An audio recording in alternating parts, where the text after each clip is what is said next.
L'insurrection de Budapest ou révolution de 1956, en hongrois 1956 Osforradalom, est la révolte populaire spontanée contre le régime communiste hongrois et ses politiques imposées par l'Union des républiques socialistes soviétiques, URSS, qui dura du 23 octobre au 10 novembre 1956. La révolte commença par une manifestation étudiante qui rassembla des milliers de personnes à travers le centre-ville de Budapest pour rejoindre le Parlement hongrois. Une délégation étudiante entrée dans le bâtiment de la radio nationale afin de diffuser ses revendications fut arrêtée. Lorsque sa libération fut demandée par la foule, la Haleanvédelmi Hatóság Av, police politique du régime, ouvrit le feu depuis le bâtiment. Les nouvelles se répandirent rapidement et des émeutes éclatèrent dans toute la capitale. La révolte s'étendit rapidement ailleurs en Hongrie et entraîna la fuite du gouvernement hors de la capitale, auprès des troupes soviétiques. Des milliers de personnes s'organisèrent en milices populaires pour affronter les troupes de l'AV et l'armée rouge. Des commissaires politiques et des membres de l'AV furent passés à tabac, emprisonnés ou exécutés, tandis que les prisonniers politiques étaient libérés et armés. Des conseils improvisés luttèrent contre le contrôle municipal du Parti hongrois des travailleurs au pouvoir et demandèrent des changements politiques. Des symboles politiques, étoiles rouges, statue de Staline, armoiries communistes au centre du drapeau national, furent enlevés ou détruits. Un nouveau gouvernement communiste, qui, après avoir dissous formellement l'AV, déclara son intention de se retirer du pacte de Varsovie et promit d'organiser des élections libres, se mit en place. À la fin du mois d'octobre, les combats avaient pratiquement cessé et une certaine normalité était revenue. Après avoir annoncé sa volonté de négocier le retrait des forces soviétiques, le politburo du PCUS changea d'avis et décida d'écraser la révolution. Le 4 novembre, une importante armée soviétique envahit Budapest et les autres régions du pays. La résistance hongroise continua jusqu'au 10 novembre. Plus de 2500 Hongrois et 700 Soviétiques furent tués lors du conflit et 200 000 Hongrois fuirent en Autriche et de là, vers l'Occident en tant que réfugiés. Les arrestations se poursuivirent durant plusieurs mois. En janvier 1957, le nouveau gouvernement pro-soviétique avait supprimé toute opposition publique. Les actions soviétiques furent critiquées par certains marxistes occidentaux mais renforcèrent l'emprise soviétique sur l'Europe centrale. Les insurgés condamnés seront amnistiés en 1962 par le gouvernement réformiste de János Kadar. Le débat public sur cet événement fut interdit en Hongrie durant plus de 30 ans, mais avec l'assouplissement puis l'effondrement des régimes communistes des années 1980, il fit l'objet d'intenses études et débats. Le 23 octobre est devenu un jour de fête nationale en Hongrie. Contexte. Après avoir récupéré une partie des territoires perdus à la suite du traité de Trianon, au détriment de la Tchécoslovaquie et de la Roumanie, la Hongrie rejoignit les puissances de l'Axe et fit la Seconde Guerre mondiale aux côtés de l'Allemagne, de l'Italie, de la Bulgarie et, à partir de 1941, de la Roumanie. Elle participa ainsi à l'invasion de la Yougoslavie et à celle de l'Union soviétique. Cependant, à partir de l'été 1944, les forces soviétiques et roumaines franchirent les frontières hongroises et le gouvernement de l'amiral Horthy entama des négociations d'armistice avec les Alliés. Les Allemands envahirent alors le pays et mirent en place un régime partisan de la poursuite de la guerre, dirigé par Ferenc Szálasi. Les forces allemandes et hongroises furent finalement battues en 1945 et l'armée soviétique, secondée par des forces roumaines, tchécoslovaques et yougoslaves, occupa le pays. Occupation de l'après-guerre. Après la guerre, seule l'armée rouge occupa la Hongrie, ramenée à ses frontières de 1938 par le traité de Paris de 1947. La Hongrie était alors encore une démocratie multipartite, et les élections de 1945 avaient abouti à la mise en place d'un gouvernement de coalition mené par le Premier ministre Zoltán Tildy, 5. Cependant, le pays se trouvait déjà de facto dans la sphère d'influence de l'Union soviétique et le Parti des communistes de Hongrie, favorable aux soviétiques, mais qui n'avait obtenu que 17% des voix, divisa le gouvernement en appliquant la « tactique du salami ». Après les élections de 1945, le portefeuille du ministère de l'Intérieur, qui supervisait l'autorité de protection de l'État, Haleanvédelmi Hatóság Av, fut transféré du Parti civique au Parti communiste. L'AV employa l'intimidation, les fausses accusations, l'emprisonnement et la torture pour éliminer toute opposition politique. La brève période de multipartisme arriva à son terme et le Parti communiste fusionna avec le Parti social-démocrate pour devenir le Parti des travailleurs hongrois qui se présenta seul aux élections de 1949. La République populaire de Hongrie fut proclamée la même année. En 1949, l'Union soviétique signa un traité d'assistance mutuelle avec la Hongrie qui lui permettait de maintenir une présence militaire et de fait de contrôler la politique du pays. Le Parti communiste hongrois entreprit le remplacement de l'économie capitaliste par une économie planifiée en menant des nationalisations massives sur le modèle soviétique. Cela entraîna une stagnation économique, des bas niveaux de vie et un profond malaise. Les écrivains et les journalistes furent les premiers à critiquer le gouvernement et ses politiques dans des articles en 1955.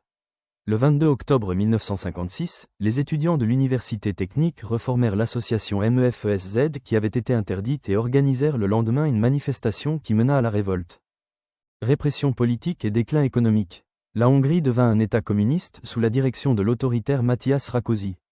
L'autorité de sûreté de l'État commença une série de purges qui toucha plus de 7000 dissidents qui furent accusés d'être des titistes ou des agents occidentaux et durent avouer lors de procès spectacles avant d'être enfermés dans un camp à l'est du pays. De 1950 à 1952, l'AV déplaça de force des milliers de personnes pour acquérir les propriétés et y loger les membres du parti et pour mettre fin à la menace de la classe intellectuelle et bourgeoise. Des milliers de personnes furent arrêtées, torturées, emprisonnées, parfois en Union soviétique, voire exécutées comme Laszlo Rajk, le fondateur de l'AV. En une seule année, 26 000 personnes furent déplacées de force en dehors de Budapest et durent travailler dans de terribles conditions dans les fermes collectives où beaucoup moururent. Le gouvernement Rákosi politisa complètement le système éducatif hongrois pour remplacer les classes éduquées par une intelligentsia laborieuse. L'apprentissage du russe et les cours de politique communiste devinrent obligatoires à tous les niveaux d'enseignement. Les écoles religieuses furent nationalisées et les chefs religieux furent remplacés par des partisans du gouvernement. En 1949, le chef de l'Église catholique hongroise, le cardinal Joseph Mindszenty fut arrêté et condamné à la prison à vie pour trahison sous Rákosi. Le gouvernement hongrois était parmi les plus répressifs d'Europe. L'économie hongroise d'après-guerre souffrit de nombreux défis. La Hongrie avait accepté de payer des réparations de guerre d'une valeur de 300 millions de dollars à l'Union soviétique, à la Tchécoslovaquie et à la Yougoslavie tout en prenant en charge le maintien des garnisons soviétiques.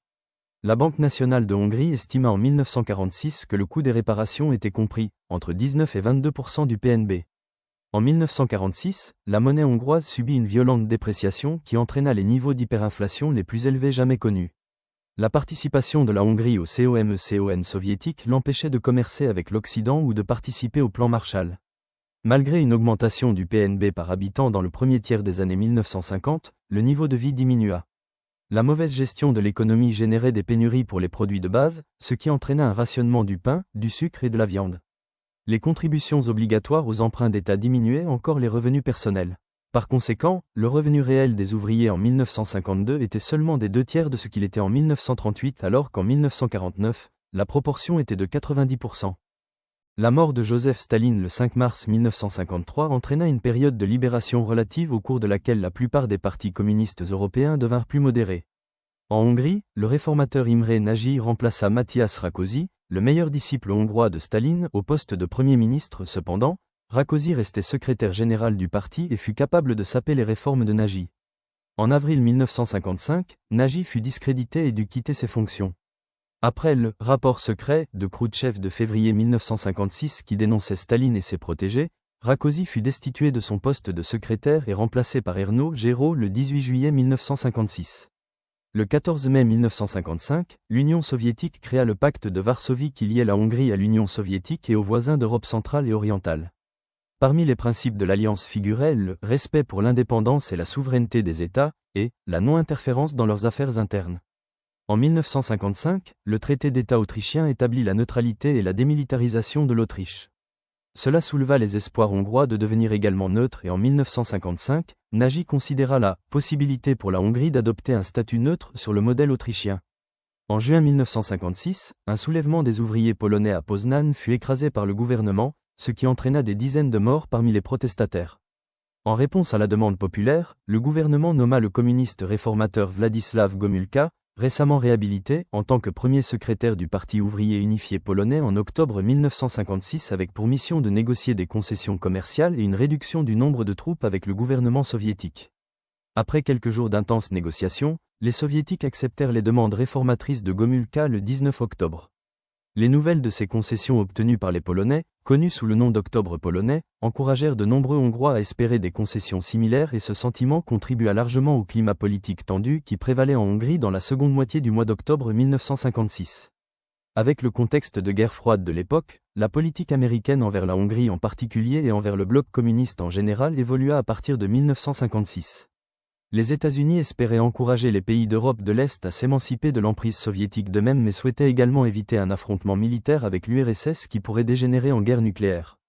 Pour ces raisons, les stratèges américains cherchèrent à réduire l'influence soviétique en Europe de l'Est avec d'autres méthodes que la politique de « rollback », refoulement. Cela aboutit au développement de la politique d'endiguement et à des mesures de guerre économique et psychologique et finalement à des négociations directes avec l'URSS concernant le statut des États du bloc communiste. À l'été 1956, les relations entre la Hongrie et les États-Unis commencèrent à s'améliorer. Au même moment, les Américains répondirent favorablement aux ouvertures hongroises concernant une possible expansion des relations commerciales bilatérales. Le désir hongrois en faveur de meilleures relations était en partie attribuable à la situation économique catastrophique du pays. Cependant, le rythme des négociations était ralenti par le ministre des Affaires étrangères hongrois qui craignait que ces meilleures relations avec l'Ouest n'entraînassent l'affaiblissement du pouvoir communiste en Hongrie. Début de l'agitation sociale. Le départ de Rákosi en juillet 1956 encouragea les étudiants, les journalistes et les écrivains à être plus actifs et critiques sur la politique nationale. Les étudiants et les journalistes commencèrent une série de forums intellectuels examinant les problèmes que devait affronter la Hongrie. Ces forums, appelés cercles Pétofi, devinrent très populaires et attiraient des milliers de participants. Le 6 octobre 1956, date symbolique de l'exécution du Premier ministre Lajos Báthony lors de la Révolution hongroise de 1848, László Rajk, qui avait été exécuté par le gouvernement Rákosi, fut réinhumé lors d'une cérémonie qui rassembla les dirigeants de l'opposition. Le 16 octobre 1956, les étudiants universitaires à Szeged ignorèrent l'association étudiante communiste officielle, la DISZ, et réétablirent la MEFESZ, Union des étudiants universitaires hongrois, une association démocratique autrefois interdite par la dictature de Rákosi. En quelques jours, les étudiants de Pécs, Miskolc et Sopron firent de même.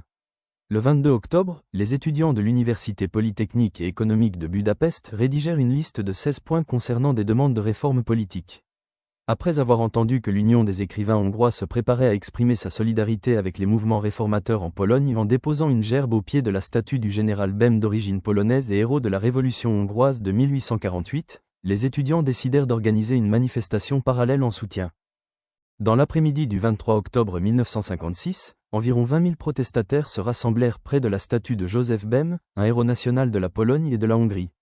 Péter Veress, le président de l'Union des écrivains hongrois, lut un manifeste à la foule. 44, les étudiants firent de même et la foule commença à chanter le poème patriotique interdit Nemzeti Dal, dont le refrain était « nous le jurons, que nous ne serons esclaves plus longtemps ».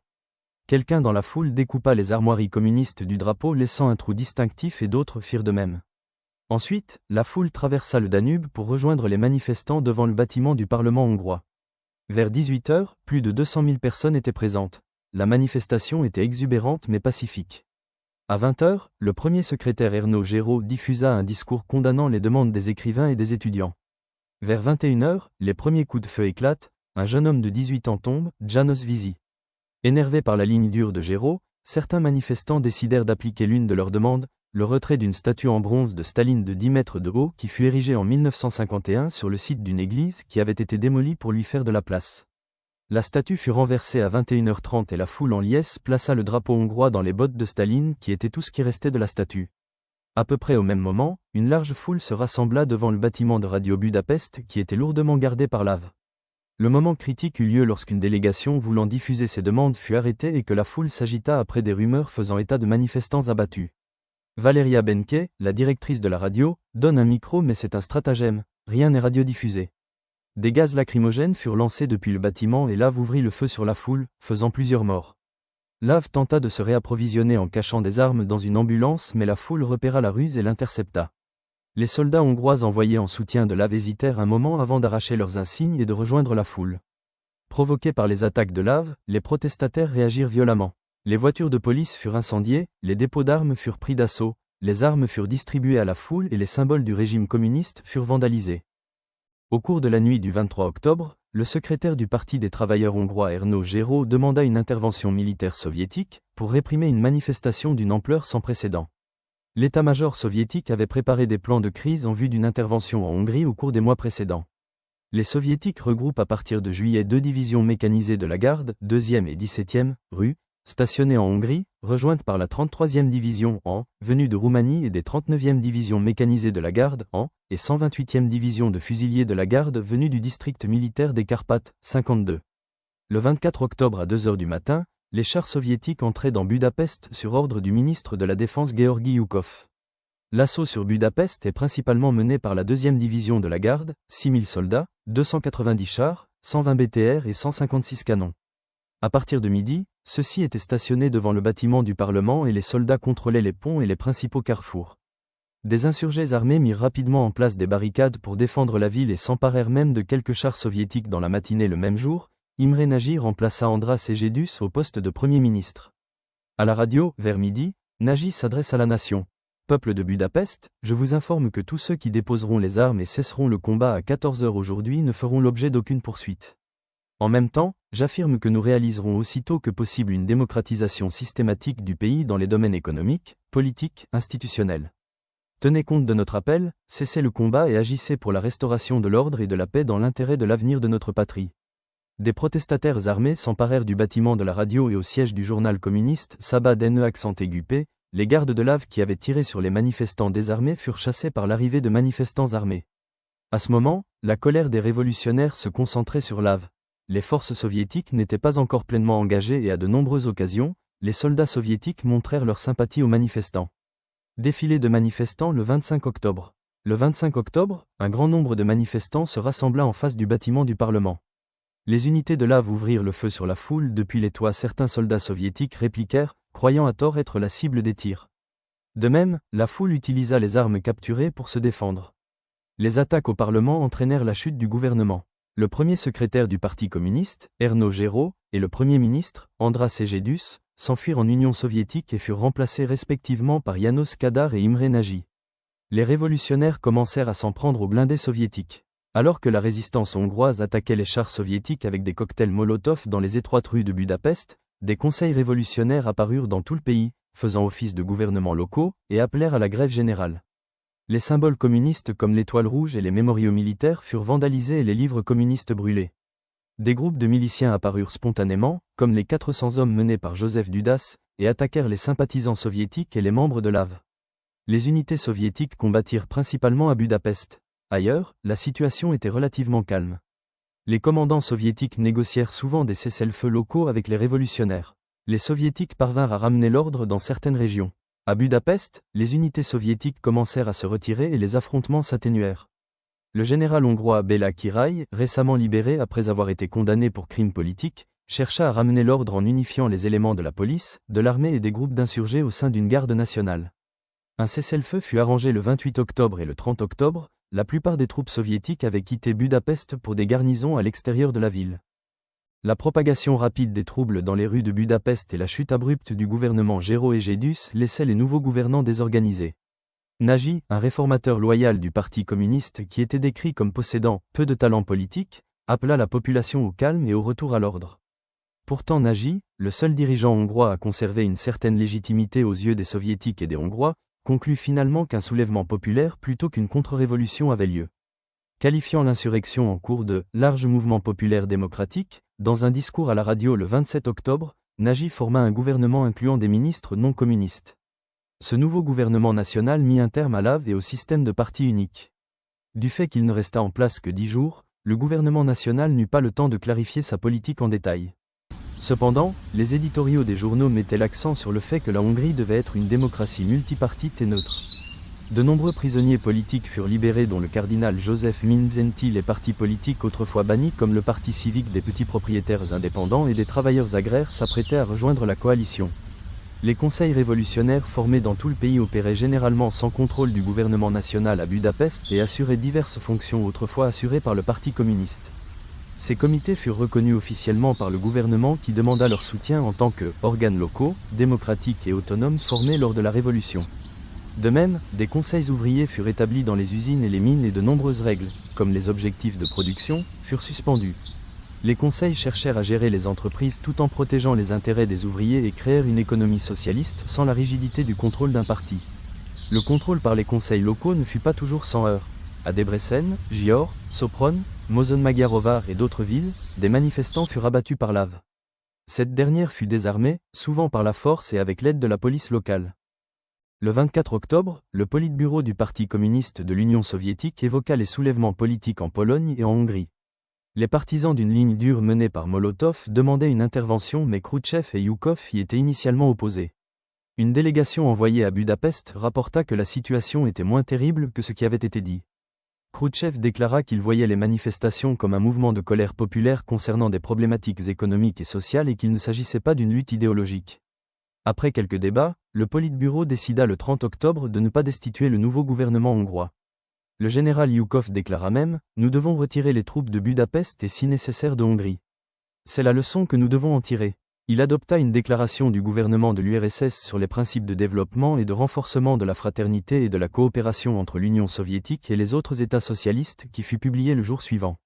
Ce document avançait que le gouvernement soviétique était prêt à engager des négociations avec les gouvernements de la République populaire de Hongrie et des autres membres du pacte de Varsovie sur la question de la présence de troupes soviétiques sur le territoire de la Hongrie. Durant une courte période, il sembla qu'une solution pacifique était en vue. Le 30 octobre, des manifestants armés attaquèrent le détachement de l'AV gardant les bâtiments du Parti des travailleurs hongrois à Kötársaság TE place de la République, à Budapest, après des rumeurs indiquant que des prisonniers y étaient détenus et la mort de plusieurs manifestants à Mozon-Magyaróvár. Plus de 20 membres de l'AV furent tués, certains lynchés par la foule. Les chars hongrois envoyés pour protéger les lieux tirèrent par erreur sur le bâtiment. Le chef du comité de Budapest, Imre Mezo, fut blessé et mourut par la suite.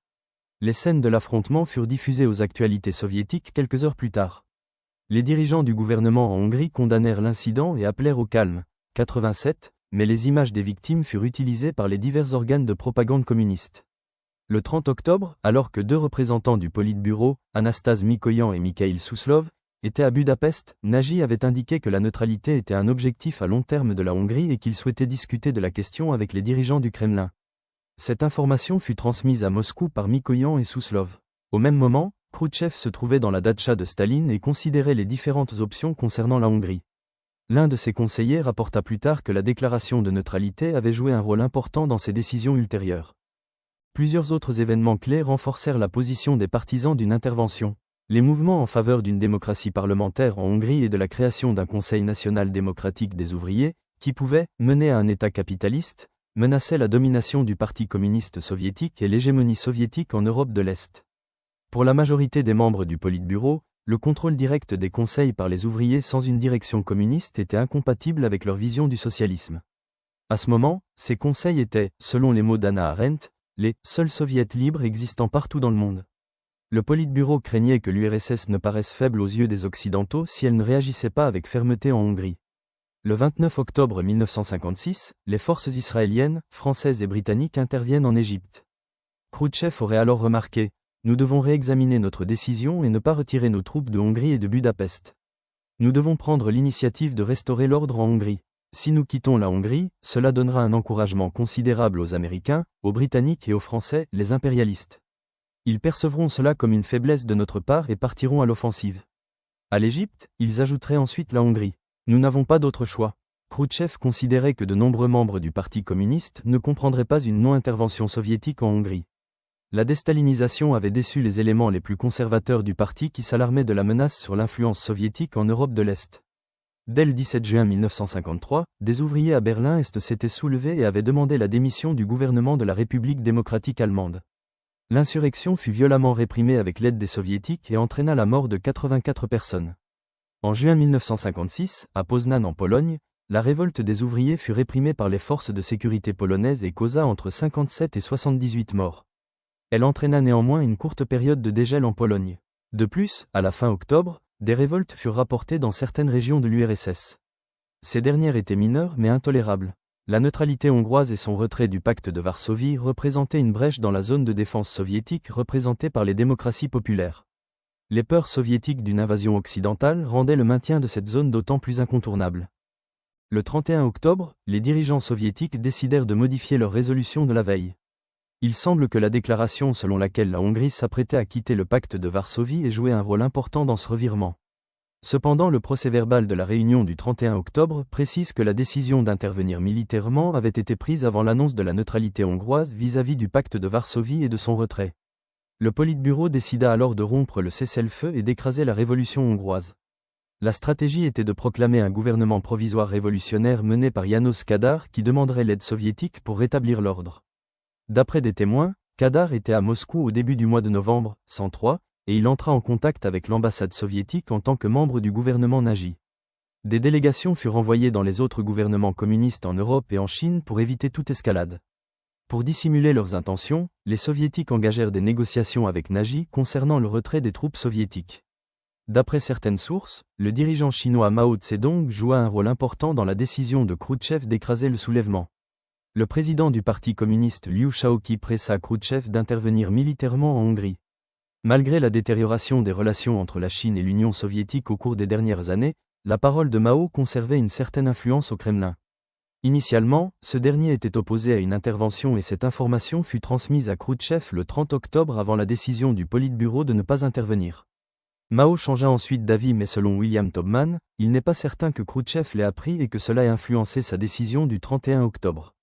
Du 1er au 3 novembre, Khrouchtchev quitta Moscou pour rencontrer ses alliés d'Europe de l'Est et les informer de la décision d'intervenir. Il rencontra ainsi Vladislav Gomulka à Brest, en Biélorussie, puis les dirigeants roumains, tchécoslovaques et bulgares à Bucarest. Finalement, Khrouchtchev se rendit avec Malenkov en Yougoslavie où ils rencontrèrent Josip Broz Tito qui se trouvait en vacances à Brioni.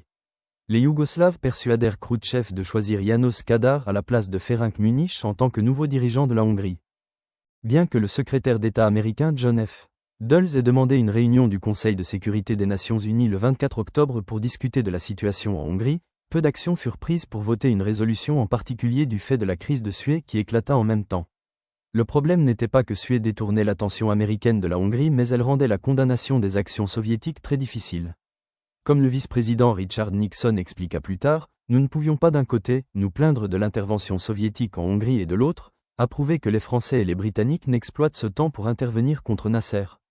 En réponse aux appels de Nagy au moment de la seconde intervention soviétique le 4 novembre, la résolution du Conseil de sécurité critiquant les actions soviétiques fut rejetée du fait du veto soviétique et la résolution 120 fut adoptée. Celle-ci transférait le dossier à l'Assemblée générale qui, par un vote de 50 voix pour, 8 contre et 15 abstentions, appelait l'Union soviétique à mettre un terme à son intervention en Hongrie. Cependant, le nouveau gouvernement formé par Kadar rejeta les observateurs des Nations Unies.